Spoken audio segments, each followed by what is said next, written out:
Jesucristo fue el profeta más grande de todos los tiempos, de toda la historia de la humanidad, el más grande.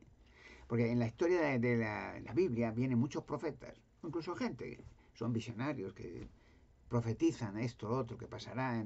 Son especulaciones muchas veces que gente dice, bueno, pues yo creo que tal como está la economía del país y esta guerra y tal, dentro de 5 años son pequeños profetas, ¿no? Que tienen talento, especulan sobre cómo va la situación económica, los países en crisis, en depresión, tal. Y especulan, bueno, pues esto más o menos, pues, esto tiene que funcionar de esta manera. Jesucristo fue el profeta más grande de la historia. Y profetizó muchas, que están sucediendo hoy en la tierra. Pero es que lo curioso es que el profeta Daniel, en la Biblia, que fue el segundo en poder, era un judío que vino de esclavo, le llevaron de esclavo por la rebelión de los judíos y estuvo con su familia 70 años de esclavitud en Babilonia, en Babel. A Dios le comisionó como visionario, profeta. Podía percibir cosas del futuro. De hecho, el libro de Daniel, el libro entero, no era para su tiempo. Incluso la Biblia dice que Daniel escribió el libro que un ángel le dictaba. Una visión que vio un ángel en su vivienda, claro. Y Daniel escribe, era un segundo en poder. Por su visión, por su don de Dios de revelar misterios. O sea, ese don tenía mucha gente. Y yo le tengo. Gente que tiene una visión clara, un don como el que tiene un don para la música. No todo el mundo puede ser Mozart o Beethoven o Chopin, no. Pero hay gente con talento. Fíjese que Mozart, por ejemplo, con 11 añitos tenía el don. Podía componer partituras para orquesta filarmónica. Un niño, partituras musicales, con texto, con tal. Y dirigía orquesta filarmónica. Cada miembro de una orquesta filarmónica tiene que ser un personaje que ha pasado durante años en un conservatorio de música para aprender un instrumento, el piano, o la trompeta, o el violín, o lo que quieras. Pero él tenía el talento tan que podía coordinar toda una orquesta para que cada uno en su instrumento tocara una melodía o una composición musical. Pero era un talento. Como un niño de 12 años, sin haber pasado por ningún conservatorio, podía tener ese don. Como otros tiene para las matemáticas, como lo tiene para la pintura, como la política. Hay gente que tiene el don de atraer las masas, los lleva dentro. Las masas, generalmente, no es que sean tontas ni listas, no, pero las masas siguen a un líder. O sea, un líder que en la política, ¿no? Que es una persona que tiene un talento, que tiene el don, que puede dirigir a la gente. Han nacido para eso. No ha nacido para seguir a alguien, pero el tío tiene un don y puede hablar, puede percibir cosas que pueden cambiar la nación y el sistema económico o el sistema financiero, lo que quiera. Pero está con ese don. Y no lo ha aprendido. El ser un buen político no lo aprende en una universidad, de ninguna manera. Lo lleva dentro. Lo lleva dentro. Y entonces esa persona puede atraer con sus pensamientos porque a las masas. Una nación, cualquier nación, pues necesita un líder. Cuando el líder político es competente, es un tío de talento que lo lleva dentro, lo lleva. Es una atracción. Como he puesto muchos ejemplos actuales, el señor Trump, bueno, es un talento. Es un empresario, claro, es un empresario que ha ganado mucha fortuna. Un hombre imperfecto como todos los políticos, no hay nadie perfecto, ¿no? Pero que es un talento. Ese tío, su carisma, su persona, su forma de hablar, su visión de futuro, pues le agrada a mucha gente. Es que le agrada. Bueno, no, ¿pero por qué? ¿Lo ha aprendido en algún sitio? Señor, lo llevaba dentro de niño, ya era un talento. Era agraciado, tenía un don de gente y podía traer la masa. Una nación como España, y he puesto el país de español porque va a ser fantástico lo que va a pasar. Es que va a ser algo glorioso. Se va a decir la España antes de la llegada del gran monarca profético, Alberto Canosa, y después. Es como antiguamente en la Edad Media se decía de España, y se cuenta todavía en la historia española, antes del rey Rodrigo y después del rey Rodrigo. ¿Por qué antes y después? Porque antes del rey Rodrigo había una España, sí, una España que entonces en la Edad Media, pues mira, una España dividida en regiones, tal cual, pero que gobernada por un rey, que a veces era godo, que a veces era normando o era un familiar de no sé quién. Bueno, pero el rey Rodrigo hizo algo reprochable. No tenía que entrar en la cueva de Hércules. Y ahí, en la cueva de Hércules, es un recinto, un túnel gigantesco que lleva a una gran nave y en esa nave hay una mesa acristalada y un robot que construyó el rey Salomón, a veces histórico, que venía a España frecuentemente, para que ese robot gigantesco metálico, indestructible, proteja la mesa de que nadie entrara de casualidad o como sea y hiciera daño a la mesa o se la llevara. No se la va a llevar nunca de ahí. Y ese robot está capacitado con una sabiduría para que cualquier emergencia, cualquier algo extraño, cualquier movimiento, la anule o lo elimine. Pero entró, ya conocemos la historia de España. ¿Y qué pasó? Que había una profecía, no tenían que entrar, era un peligro letal. Y entró por imprudencia, por curiosidad.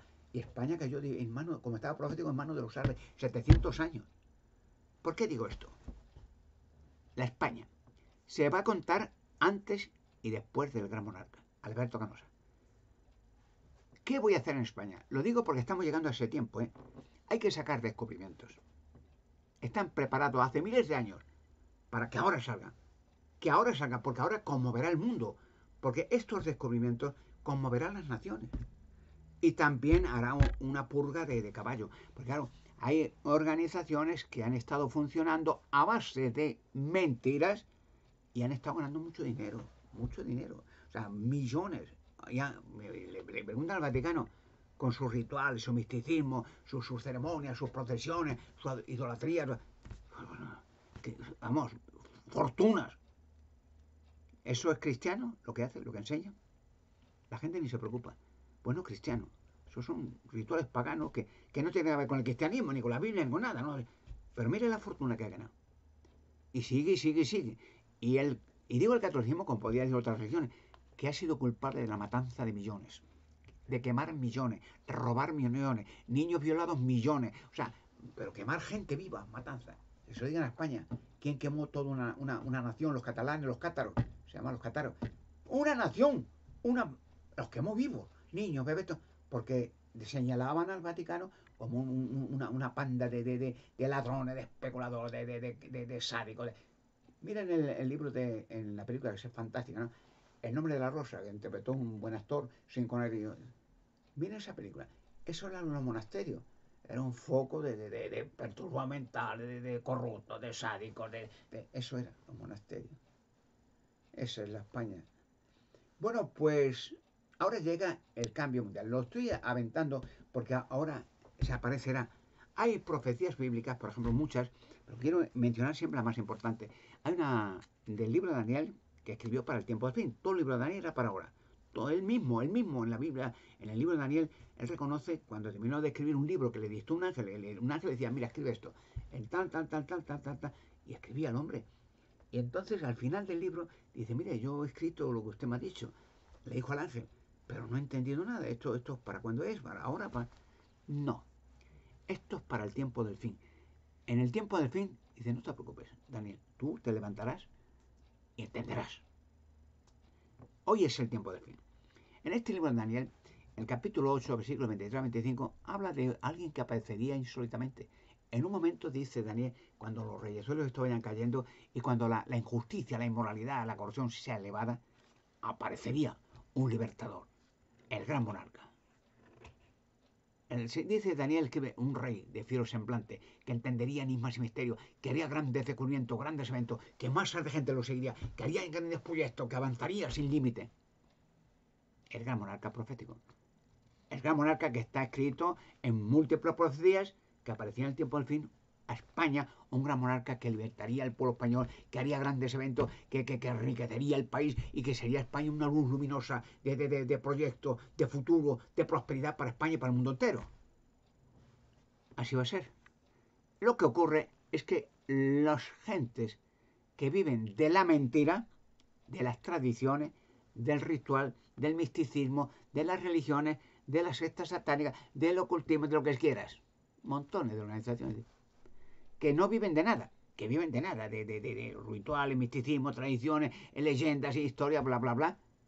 Pero que España sigue siendo la ruina y sigue siendo un país que debido a la pandemia, debido a la crisis mundial, debido a la guerra, lo que quieras, debido a muchas situaciones, negativas, que ha llegado a España a ser un país empobrecido, cuando era una nación poderosa, como decía en el tiempo de aquel rey Felipe II y tal. Dice, bueno, pues en España no se ponía el sol. Si había posesión española en África, en Asia, en Europa, pues si era España una nación mundial, una potencia mundial.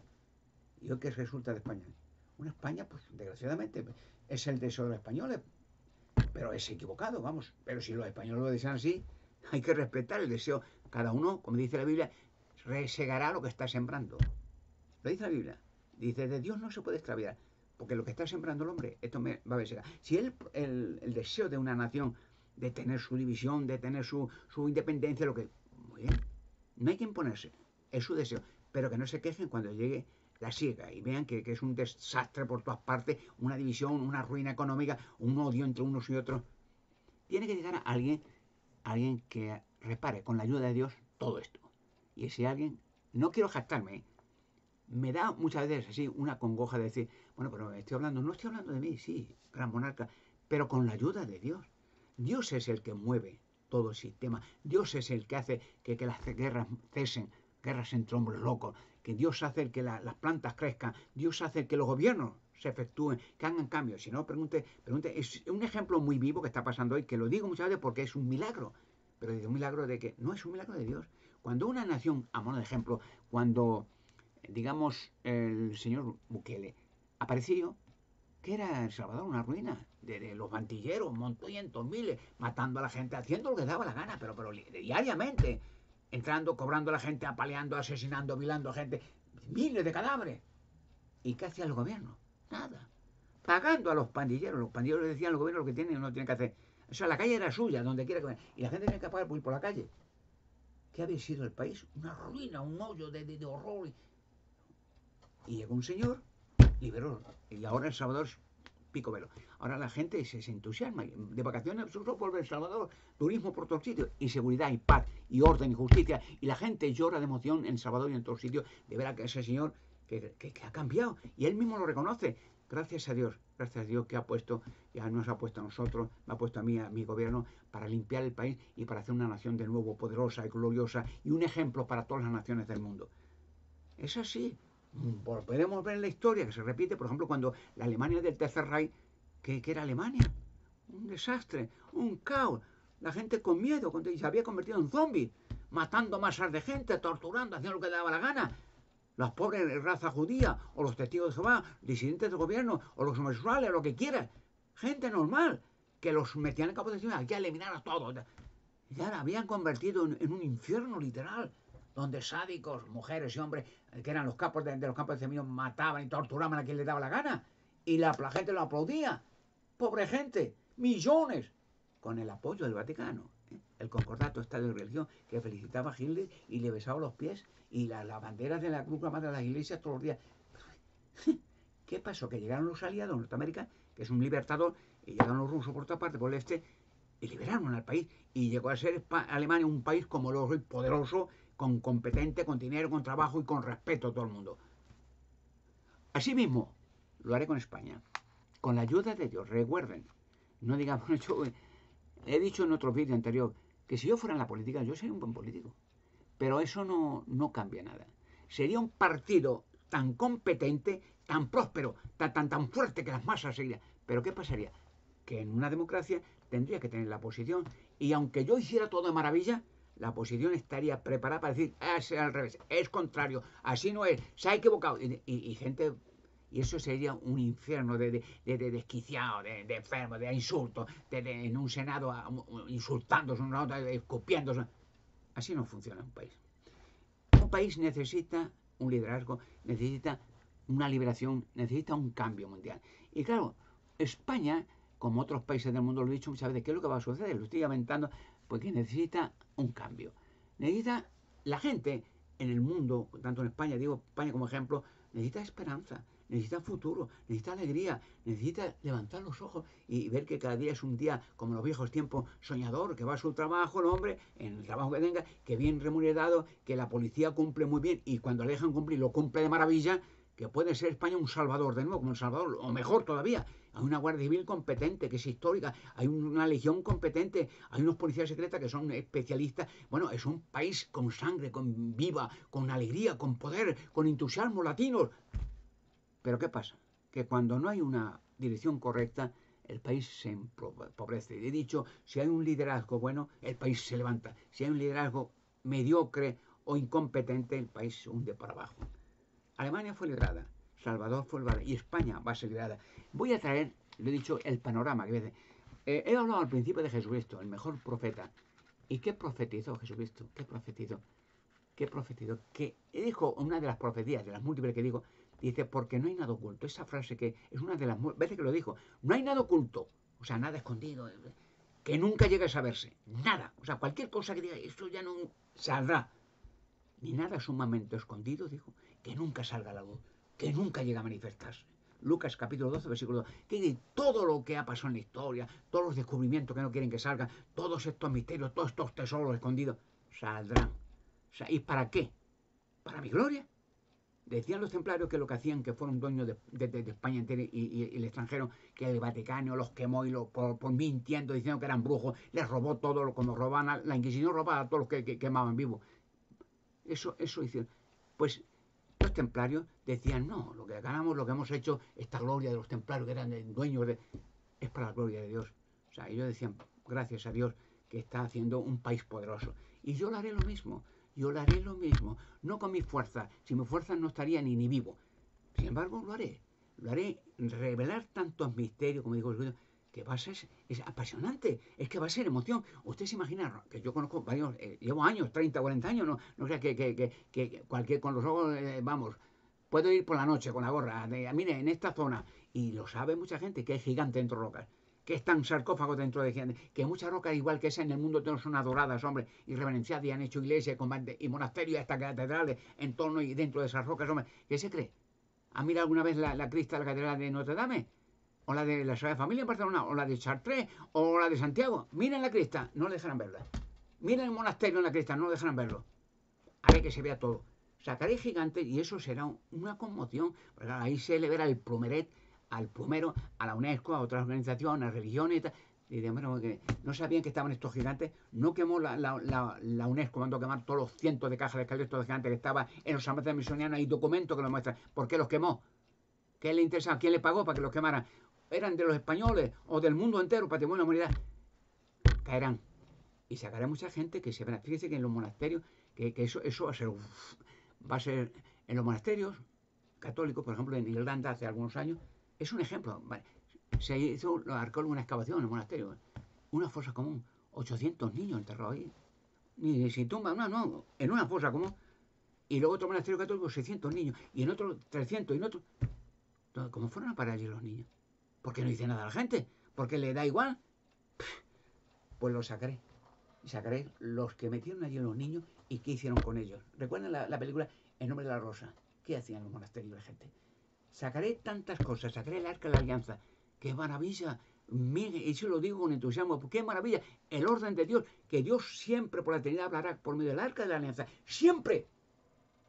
Cuando el reino de Dios, el que tú pides en el Padre Nuestro, sea en la tierra ya, que venga tu reino, hágase tu voluntad, le dices tú a Dios, en la tierra, que se haga tu voluntad en la tierra como en el cielo. ¿Qué pasará? Que España va a ser, vamos, fulminante, va a ser una joya, todo el mundo. Y eso, y luego sacaré dinosaurios. Veremos qué dice la UNESCO, ¿no? Que un meteorito los mató a todos y hace millones de años. Si, están ahí, si lo saben, que hay roca y túneles con dinosaurios dentro, esto como los gigantes de roca en Ninosia, que no son los esqueletos, que son... ¿Usted se imagina? ¿Usted se imagina? Y saca la cueva de Hércules, el robot de la cueva. Y las naves de Salomón, unas naves que no necesitan gasolina, ni gasoil, ni necesitan carburante, y vuelan, no hacen ruido, no contaminan, y dura el material, se compone a sí mismo si se troceara. ¿Qué clase de patente va a tener el gobierno español? Y con el turismo, ¿cuántas carreteras, cuántos edificios, cuántas centrales, cuántos aeropuertos, aviones nuevos, flota de barcos, flota de aviones? ¿Qué prosperidad va a coger España? ¿Qué quiere decir? Que entonces España surgirá de la ceniza para ser una nación poderosa como fue en la Edad Media, donde no se pondrá el sol, porque en el mundo entero se hablará de España como una joya a imitar, como hoy el mundo entero habla del Salvador, será con España en gran escala. Jesucristo lo profetizó, que llegarían a revelarse todos los misterios. Y es necesario que eso se revele para que muchas instituciones que han engañado y siguen engañando a la humanidad caigan. Conocerán la verdad, dijo Jesucristo, proféticamente. Conocerán la humanidad, la verdad. ¿Y qué pasará? Que la verdad los libertará. ¿A quién? A la raza humana. El profeta Daniel escribió en el capítulo 8, versículo 23-25 lo siguiente. Hablaba del fin, el tiempo del fin. Aparecerá un rey de fiero semblante, o sea, serio, competente, terrible. Dice, un tío con ardor y con carisma, un rey de fiero semblante que entendería los enigmas y misterios y que haría grandes proyectos y que haría grandes descubrimientos y que haría un país grande y manzaría por toda la tierra. ¿Quién es ese rey de fiero semblante? Ya saben quién es. Alberto Canosa, el gran monarca. Parecerá increíble. Ya sé que tengo muchos enemigos, porque hay gente que no quiere que la verdad salga, ¿no? Porque se deshacen organizaciones que han estado cobrando y amasando fortuna durante siglos. Pues caen todas. Babilonia el Grande, capítulo 18 de Revelación, caerá y será quemada por completo con fuego, dice el texto, y olvidada para siempre. Como gran monarca haré el trabajo de Dios. Estamos ya en las miras. Y una cosa que quiero recordar en todos los textos, me han querido liquidar hace ya muchos años. No es mentira. Y no han podido. Y los que lo han intentado, ¿dónde están? Ya no están. Están criando malvas, como comúnmente se dice, o convertidos en humo. Lo que viene para España es lo mejor, lo más grande, lo más glorioso. Para mi gloria, de ninguna manera, para la gloria de Dios.